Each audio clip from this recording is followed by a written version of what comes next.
Ukraine पर अज़ोवस्ताल steel plant में chemical हथियार बनाने का आरोप लगाया। रूस का दावा है कि प्लांट से उन्हें केमिकल हथियार बनाने के कई सबूत मिले हैं। 24 फरवरी को यूक्रेन पर हमला करने के बाद रूसी सेना मारियोपोल पर कब्जा जमाने के लिए टूट पड़ी थी और इस शहर को अपनी मुट्ठी में करने के लिए एड़ी चोटी का जोर लगा दिया था। लेकिन पहले से तैयार यूक्रेन की सेना ने पुतिन की फौज को हर मोर्चे पर मुंह तोड़ जवाब दिया, जिससे बौखलाए पुतिन ने अपने सबसे वफादार चेचन कमांडर रमजान कादिरोव को जंग में उतार दिया था। उस वक्त यह दावा किया गया था कि मारियोपोल पर कब्जे के लिए पुतिन ने चेचन लड़ाकों को शहर में तबाही मचाने की खुली छूट दे दी थी। आरोप है कि पुतिन का आदेश मिलते ही चेचन लड़ाकों ने रूसी फौज के साथ मिलकर शहर पर जमकर कहर बरपाया और सैकड़ों लोगों को मौत के घाट उतार दिया। रॉकेट, बम और मिसाइलों की मार से पूरा शहर कब्रिस्तान में तब्दील हो गया। कई दिनों तक चली जंग के बाद रूस ने दावा किया कि उसकी सेना ने मारियोपोल पर कब्जा जमा लिया है। लेकिन शहर में मौजूद अज़ोवस्ताल स्टील प्लांट रूस की पकड़ से दूर था, क्योंकि यूक्रेन की सेना की स्पेशल यूनिट अज़ोव रेजिमेंट के सैनिकों ने स्टील प्लांट को अपना बेस बना लिया था और दावा किया गया कि प्लांट में यूक्रेन के करीब 2000 से ज्यादा सैनिक मौजूद हैं, जो छिपकर रूसी सेना पर धावा बोल रहे हैं, जिसकी वजह से कई दिनों तक चली जंग के बाद भी स्टील प्लांट पर रूस का कंट्रोल नहीं हो सका था और अज़ोव रेजिमेंट के हमले की वजह से रूसी सेना को काफी नुकसान भी उठाना पड़ रहा था।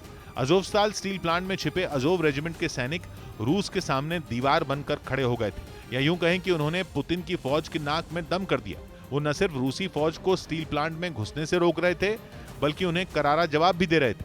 मतलब ये कि पूरे शहर पर कब्जा जमाने के बाद भी अज़ोवस्ताल स्टील प्लांट रूस के कंट्रोल से बाहर था। इसी बात से पुतिन की सेना बौखला गई थी।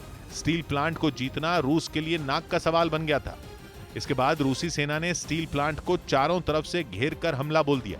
कई दिनों तक प्लांट पर कब्जे की जंग लड़ी गई। यूक्रेन के सैनिकों को वहां से निकालने के लिए रूस ने आसमान से बमों की बारिश कर दी।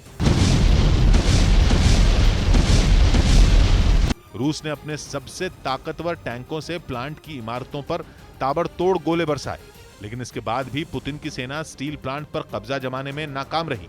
हालांकि बाद में रूस ने यह दावा किया कि इन हमलों में अज़ोव रेजिमेंट के ज्यादातर लड़ाकों की मौत हो चुकी है, जबकि कई सैनिकों की हालत गंभीर है, जिन्हें अगर वक्त रहते वहां से नहीं निकाला गया तो उनकी मौत हो जाएगी। जिसे देखते हुए यूक्रेन ने स्टील प्लांट से घायल सैनिकों को निकालने के लिए रूस से बातचीत शुरू की। दोनों देशों के बीच समझौता हुआ और फिर अज़ोव रेजिमेंट के 2000 से ज्यादा सैनिकों ने रूसी सेना के आगे हथियार डाल दिए।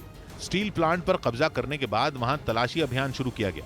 चप्पे चप्पे की तलाशी ली गई और इस दौरान यूक्रेन की सेना की तरफ से बिछाई गई लैंडमाइन को नष्ट किया गया। इसी कड़ी में रूस ने यह आरोप लगाया कि पश्चिमी देशों की मदद से यूक्रेन प्लांट के अंदर केमिकल हथियार बनाने में जुटा था, जिसके तमाम सबूत उसके पास मौजूद हैं। Объектом Украины, они заранее уже, мне кажется, месяца 3 назад.